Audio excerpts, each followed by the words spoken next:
Let's be honest, Overwatch 2 was a huge success. Was it a risk? Hell yeah. Could Ubisoft learn something for this? And could they bring back a dying game that's on its truly last leg in Rainbow Six Siege and make a Siege 2? I believe so, yes. So in today's video, I just want to talk about Siege 2, a wish list, and why I think Siege 2 would be a success. Now, I'm going to wear a froggy hat because, one, this video is going to be a lot different. I'm going to sit down and just talk to you guys and give my thoughts and opinions. And I also might start a forum, so if you want to sign it for Siege 2, go sign it. Link is down in the description. I don't know if it's going to do anything. Probably not. I just want to see what Ubisoft thinks and if they actually reply to any of this. Now, if you've been a fan of Rainbow Six Siege the past 7 years, you know it's a crazy unique game. It's very satisfying, team-based, and it's a fun, unique FPS. But it's on its last leg, let's be honest. From a content creator's perspective, I don't see a point in, one, making content for this game anymore, and two, I don't see a future. And as a player, I don't get the same I don't feel as satisfied as I once did, but that's mainly because of cheaters. Sure, we get lack of content, and when we do get content, it's either a reworked map or one operator that just feels empty. But no matter all of that, if there just wasn't cheaters, the game honestly would be fun in my personal opinion. Now let's look at Overwatch 2. The first Overwatch had a crazy spike in player base. It was a very popular game years ago, but there's been a lot of issues when it comes to just normal Overwatch that the devs decided, hey, let's go ahead and make Overwatch 2. I'm not super educated on Overwatch, so I'm not really going to go in depth about Overwatch, but I cannot ignore the fact that they released Overwatch 2, which seems to fix a lot of the issues that Overwatch 1 had, and it's brought back a lot of the OG player base in the views, and just overall player base is playing it consistently. Now let's talk about the underlying issues with Rainbow Six Siege. Personally, I think there's two areas. First, let's talk about the anti-cheat. Whether it's on console or PC, primarily PC of course, because anti-cheat, cheaters, wall hackers, all of that on PC are very bad. But let's not ignore the fact that console has a huge glaring issue. Whether it's MNK and Cronus, or just basic third-party devices, or basically people just booting the servers, finding the worst glitches possible, or elo trapping. How the hell is there people that's 75,000 elo right now on Xbox or PlayStation, and Ubisoft hasn't done anything to ban them? They can easily ban them, by the way. It's just not like they're unable to. This has been an issue for literal seasons, probably almost 2 years now. Why haven't they done anything? It seems like they've ignored console altogether, which is a sad reality because Rainbow Six Siege main player base is on console. So why are they ignoring it? Let's talk about PC. A lot of people say that Rainbow Six Siege needs a kernel anti-cheat, kind of like Valorant. Well, it does have a kernel anti-cheat. It's not as in-depth like a Valorant. Once again, I'm not a online anti-cheat dev or anything. I don't even know how to word it. But let's just say when you load up Valorant or when you load up your PC, you need to have Valorant's anti-cheat running in the background right away. With Siege, you don't.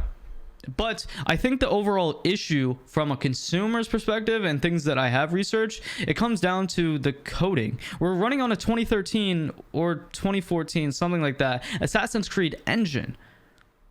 The code is just not meant to let BattlEye work, even if BattlEye is bad. So if I were to make Siege 2, something I would want is Ubisoft to, one, focus on console cheaters. Talk to Ubisoft, talk to Sony and Microsoft, and maybe talk to them about some type of third-party device banning system, or just to see if they can actually fund some money to counteract MNK support. Because when it comes to third-party devices, it ruins the game. You're supposed to use a controller on console. And if at that point, if we're just going to run around and use MNK on console, just make it supportive. I know a lot of people are not going to like that idea, but if they can't really do anything when it comes to the anti-cheat, which they definitely can, or they don't want to start banning all these MNK users because it would be too difficult, just make it full supportive. I don't agree with that at all, but it is one of the solutions. On the PC side, let's actually build up our own in-game anti-cheat so we don't have a BattlEye issue. Basically just update the code. overall, I think the engine is very bad. We have a lot of glaring issues that's been glaring since year one. Like, for example, sound inconsistency. I understand with Siege, it's very complex because you have so many layers to it. You have so many destructible walls that pass through sound. A lot of people just don't understand sound, but there's a lot of times where sound legitimately doesn't work. We're also having lots and lots and lots of breaking in-game issues. That's been consistent. It seems like they band-aid fix one broken issue and it just snowballs into a worse glitch. For example, we have a desyncing issue right now, and if you don't know what I'm talking about, basically you'll have your body that you know your guy say is in spawn. Let's say you're Ash. You'll be Ash in spawn, and I think this this EU guy, I don't know how to say his name. He did a video on it. If you want to watch it, it's right here. Should be a card, something. Link it down in the description. I'm just gonna say, basically, you'll be running around, you'll be in a gunfight, and it's like nothing's happening to the enemy, basically. But it's all because your body is desynced and you're actually in spawn. Doesn't make sense. Stupid issue. So besides the fact of the glaring issue of anti-cheats and whatnot, I think that we should go back to 2 operators in Siege 2. Because 2 operators per season allows us to have a chance of new and great content. Because we decided to go back to, what is it, 1 operator per season, and then they want to focus on maps and, you know, the overall game. Tell me, in the last few years, how many of these new maps or reworked maps have you enjoyed? For me, I've enjoyed minor reworks on maps like Clubhouse, Coastline, you know, all the main ranked maps. But we have maps like Emerald Plains that is just not enjoyable. It is a new map, but there doesn't feel like a new Siege map, if that makes sense. It feels just very boring and it's not enjoyable. It's actually very hard to learn for some reason. But you know why it's hard to learn? Because we play it once every 20 goddamn games.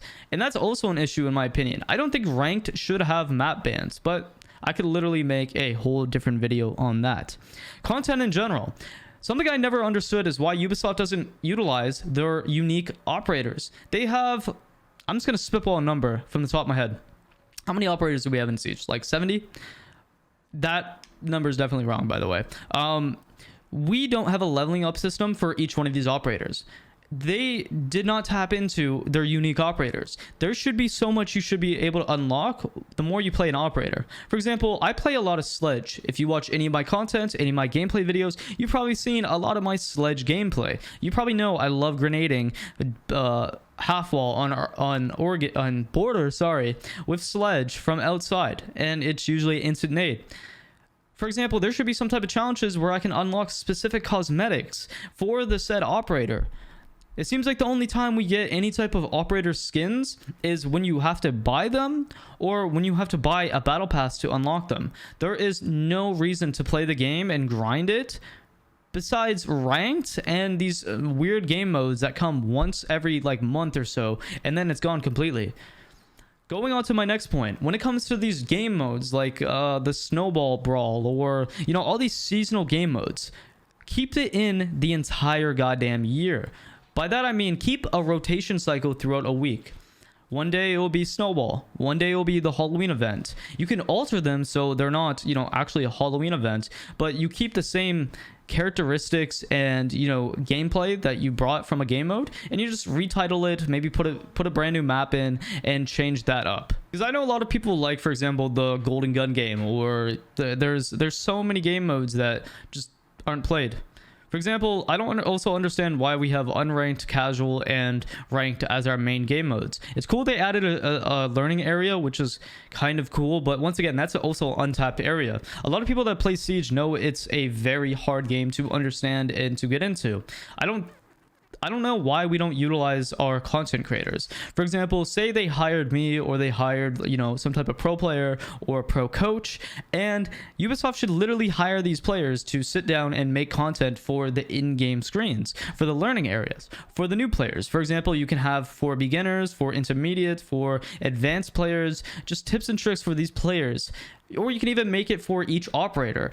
Say, for example, you have a pro player that's really good on a certain operator. Say Bolo. He's really good on an operator like Zofia. on the Zofia operator screen, there should be like, instead of, you know, the how-to that shows you like the keybinds on how to use the basic, you know, concussion and impact nade, have Bolo sit down and break down some gameplay from his pro play, from his ranked games, and talk about why he utilized the operator in this which way and how you should actually play this operator. It seems like there's so many different things Ubisoft could be doing to utilize content creators, pro players, and coaches, and that would leverage, you know, that personality, and, you know, they'd be like, oh, I this guy's on in the in game, I should definitely go check out his pro match or this content creator's video. It's better utilizing just content creators. Now that's a little bit more selfish because I'm a content creator and I wish I was able to utilize myself in game and get that exposure from Ubisoft, but it's just that connection that you would create as a company for your creators that create content on your game and pro players that play your game professionally, and it exposes them to a brand new audience that would never go to YouTube and watch them before, or never go to the Twitch streams or whatever to watch the pro play. Now, say that Siege 2, something that I have an issue with now in just basic Rainbow Six Siege is the playlist. When it comes to ranked, at least, we have a ranked playlist where you can be a solo queuer and have 4 solo queue players on your team with you, and you would face 5 stacks. There is no MMR penalty for 5 stacking and, you know, beating 5 solo queuers than like the other way around. Like Valorant, for example, if you 5 stack in Valorant, you get, I think, a 15% RR, which is the MMR, like in Siege, neglect, basically.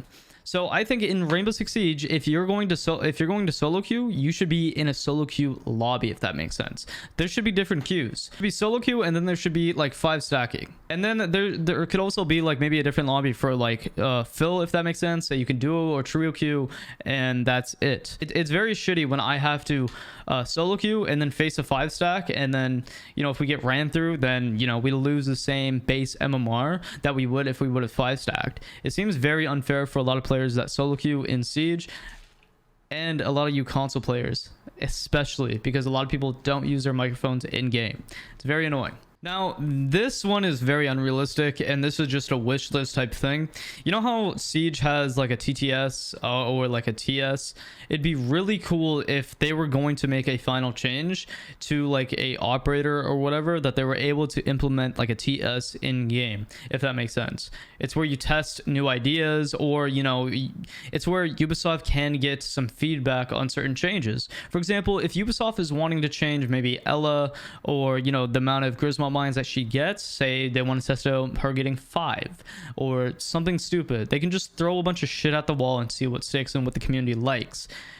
Instead, right now you have to download the TS, and I understand from a technological part it would be very difficult, but for example, this is like, once again, a very unrealistic expectation and want from me, but it would be cool. For example, once again, if Ubisoft, say they wanted to implement ACOGs again, they're just going to throw all these operators that we have. You just pick 5 operators. Say they want to test it on, you know, Jaeger, Bandits, Rook, and then 2 other new operators, versus 5 attackers that they want to test ACOGs with. They would only have those 5 operators in this game mode on like one map, and it's just rotating, and you just try it. You see what the gameplay is like, if players are enjoying it, and they would have to get a certain amount of feedback to actually implement it in game.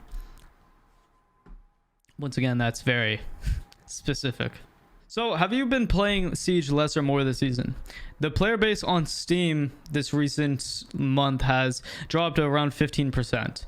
Viewership has definitely dropped as well. It's very hard to make content, so I can understand it's very hard to watch content. If you looked at my recent videos, they've literally all performed awful. And it's also partly definitely my fault, because I feel very uninspired making Siege content, because I can't even play the game consistently without facing cheaters. So it kind of sucks on both ends, to be honest, because as a creator I feel very uninspired, but as a human it's also like I do this for a living. I have a full-time job as a content creator, so it's almost scary to see that numbers can drop so quickly because of the health of the game, but also because my lack of motivation to make Siege content. It's also very hard to understand who's watching Siege content right now and why they are and what type of content they want to see. So I don't know, man. I really just want a solution to Siege because I love Siege so much, and I hope that Ubisoft doesn't just run its course with Siege and let it, die on its last leg in year 10, when we have such a small player base. But yeah, if you guys enjoy this video and I'd really like to see your guys' feedback in the comments. Let me know what things you would like to be added in, Siege 2 if it were to be a thing, and why. Also, guys, I do have a Valorant channel if you do want to check it out. I'm posting a lot different style content than I do on this channel. Siege content, I mainly posted a lot of tips and tricks and just that style content. On the Valorant channel, I want to kind of highlight my personality more than anything because I would love to do that type of content. I wish I was able to do it on my main channel, Garfieldisdoc, but the game just isn't big enough, sadly. So yeah, if you guys enjoyed the video, make sure that you like, sub, and comment, and have a good day.